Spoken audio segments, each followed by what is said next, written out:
बिनु सत्संग विवेक न होई, राम कृपा बिनु सुलभ न सोई। नमस्कार, जय हिंद, जय भारत और जय उत्तराखंड। मैं गौतम सिंह बिष्ट उत्तराखंड के पावन धरा से आपसे मुखातिब हूँ।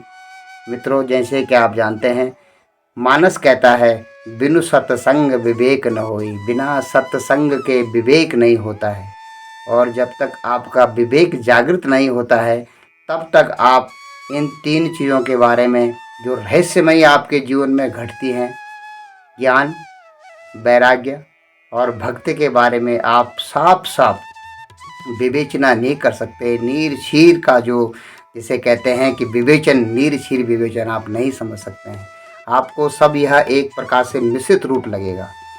जबकि ज्ञान और वैराग्य और भक्ति, ये तीन आपको रास्ते मिलते हैं अपने जीवन जीने के। या आप भक्तिमय जीवन जीते हैं, या ज्ञानी का जीवन जीते हैं, या एक वैरागी का जीवन जीते हैं।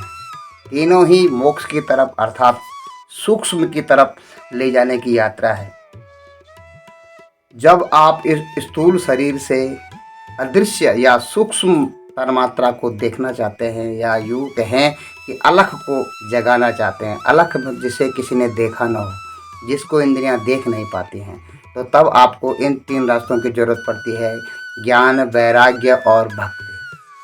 ज्ञान और वैराग्य के साथ में योग और विज्ञान भी आता है, लेकिन इसकी विवेचना करना बड़ा कठिन है, क्योंकि आजकल के बच्चों को समझाना बहुत मुश्किल है कि ज्ञान एक ऐसी अकथ कहानी है ज्ञान की कि उसे जैसे कोई गूंगा गुड़ को खा ले लेकिन गुड़ का स्वाद बता नहीं पाता है। इसी प्रकार ज्ञान आपने प्रत्यक्ष अपने जीवन में अर्जित भी किया हो, लेकिन उसको बखान नहीं किया जा सकता है। इस प्रकार का है जैसे शीशे में आप अपने मुंह को देखते तो हैं, लेकिन अपने अश्क को पकड़ नहीं पाते हैं। आपको साफ अपना शीशे में अपना चेहरा दिखता है कि जैसे चेहरा मेरा ही ऐसा ही दूसरी तरफ बैठा हुआ है, लेकिन आप उसको पकड़ नहीं पाते हैं। इसी प्रकार से मित्रों, यह समझने की देर है, और इसको समझने के लिए हमको इसके किसी महापुरुष के द्वारा उदाहरण से अगर यह चीज़ समझ में आ जाए, जो आजकल के भौतिक उदाहरण हैं। जैसे आप जानते हैं कि ज्ञान है आर्किमिडीज का सिद्धांत। आर्किमिडीज का सिद्धांत कहते हैं, जब किसी वस्तु को किसी द्रव्य में आधा या आंशिक या पूर्ण रूप से डुबाया जाता है, तो वस्तु के भार में कमी आ जाती है, और वह कमी वस्तु द्वारा हटाए गए द्रव्य के भार के बराबर होती है। और अगर इस ज्ञान को आप ऐसे ही रखे रहेंगे तो ये आपके किसी काम नहीं आएगा। लेकिन अगर आप इसको विज्ञान में इसका विज्ञान भी समझ लेते हैं, तो आप अपने शरीर को पानी में डाल करके थोड़ा हाथ पांव मारकर तैरना भी सीख लेते हैं, तो आपने इस ज्ञान को अपने जीवन में प्रयोग कर लिया इसका।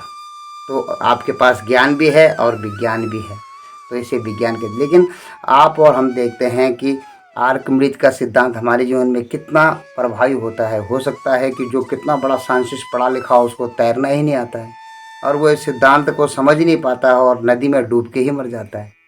इसलिए हमको ज्ञान और विज्ञान को अलग अलग तरीके से समझना पड़ेगा। कहते हैं ज्ञान और वैराग्य, ये रास्ते बड़े कठिन हैं, लेकिन अगर आप भक्ति का रास्ता अपनाते हैं तो सीधा आपका लिंक जुड़ जाता है।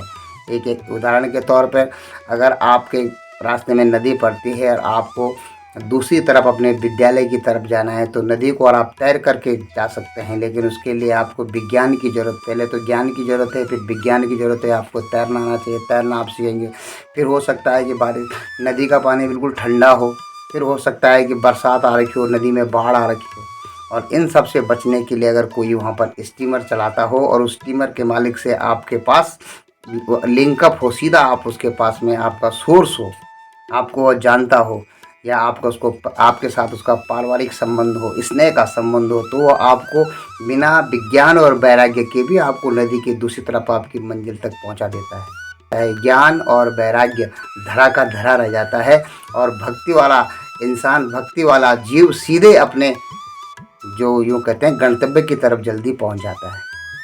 तो ज्ञान, भक्ति और वैराग्य के संबंध को समझने के लिए इतना ज़रूरी है कि आप जैसे देखते हैं, अगर अपने घर में आप लाइट लगाना चाहते हैं, अंधेरा कहीं पर है और वहाँ पर आप उजाला करना चाहते हैं, तो आपके लिए पहले तो मेन ट्रांसफार्मर चाहिए, जहाँ पे आपके घर में लाइट आती है। फिर मीटर होना चाहिए, मीटर से फिर आपके पास बल्ब होना चाहिए, बल्ब के बाद फिर होल्डर से आपको लाइट लेकर के, तार लेकर के अमुक जगह पर जाना पड़ेगा जहाँ आपने उजाला करना है। लेकिन अगर आप सीधा ही सूर्य भगवान से कांटेक्ट कर लेते हैं, आपका उनके साथ कांटेक्ट है, तो एक छोटा सा उपकरण आपकी सूरज की ऊर्जा को अपने पास लेगा और रात्रि के समय पर अंधेरी जगह पर उजाला कर देगा।